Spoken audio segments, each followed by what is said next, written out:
ఇక్కడ మూడు ముఖాలు కలిగినటువంటి అమ్మవారు మహాకాళి, మహాలక్ష్మి, మహాసరస్వతి అలా ముగ్గురు అమ్మవారు కలిసి ఉంటారు కాబట్టి త్రిముఖ దుర్గాంబాదేవి. శివుడి పేరు భర్గులేశ్వర స్వామివారు.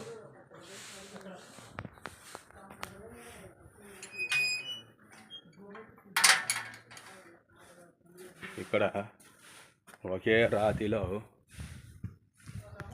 అష్టగృహాలయాలు ఉంటాయి.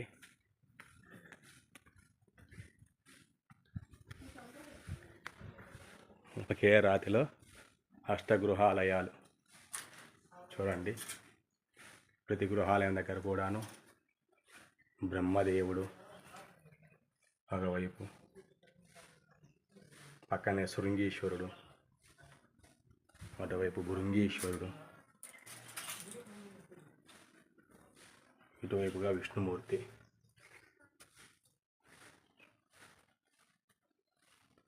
అష్టకాల ప్రచండ భైరవలింగం.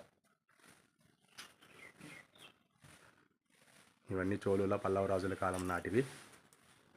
అతి పురాతనమైనటువంటి గృహాలయాలు చూడండి. ప్రతి చోట కూడాను వినాయకుడు, నందీశ్వరుడు,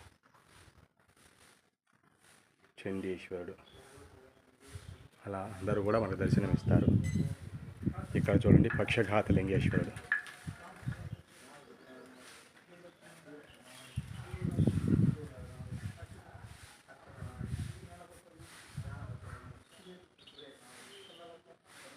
ఈ పక్షఘాత లింగేశ్వర స్వామి వారు.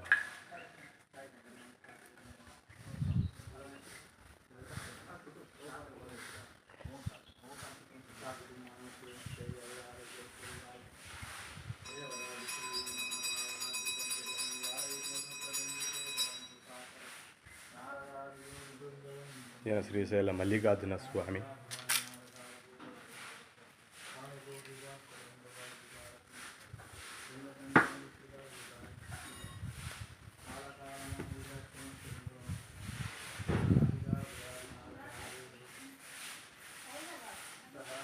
ఇక్కడ నగరేశ్వర స్వామి వారు ఉంటారు.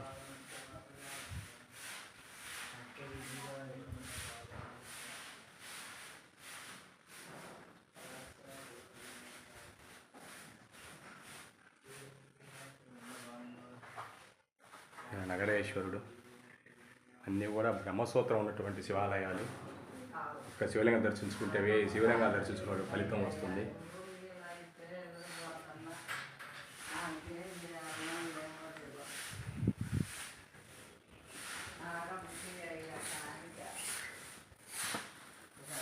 ఇటువైపుగా ఆయన రామేశ్వర లింగం. ఈయన సైకత లింగం అంటారు. అంటే ఇసుకరాయితో చేయబడినటువంటి ప్రత్యేక లింగం. అందువల్ల ఎరుపు వర్ణంలో ఉంటాడు.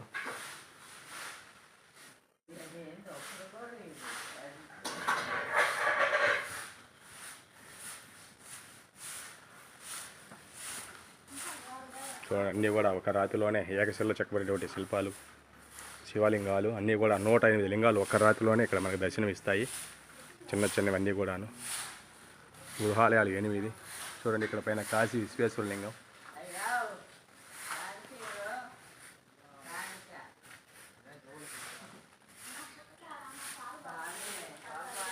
పక్కన చూడండి కూడా ఒకే రకమైనటువంటి శివలింగాలు. ఈ పక్కన ఉపాలయం రుద్రలింగం. ఇక్కడ కూడాను మనకు బ్రహ్మదేవుడు, విష్ణుమూర్తి ఇక్కడ మనకు దర్శనం ఇస్తారు. వైపు వచ్చి శశినాగలింగేశ్వరుడు ఉంటాడు. ఈయన ఉత్తరం దిక్కుగా మళ్ళీ ఉంటాడు. ఈ శివాలయం ఒకటి ఉత్తరం దిక్కు వైపు ఉంటుంది. శశినాగలింగం. ఇక్కడ కూడా బ్రహ్మసూత్రలింగం చూడండి. అన్నీ కూడా 3 గీతలు ఉంటాయి.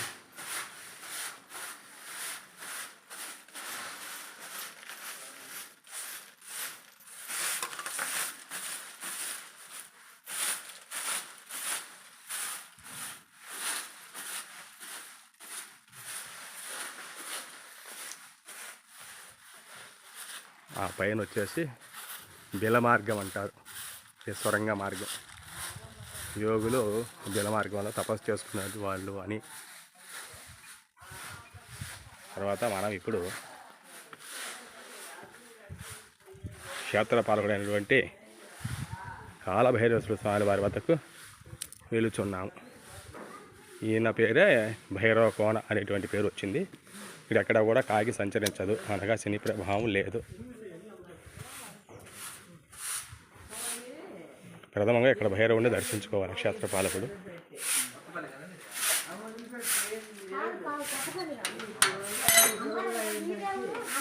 చూడండి, క్షేత్రపాలకుడు కాలభైరవుడు.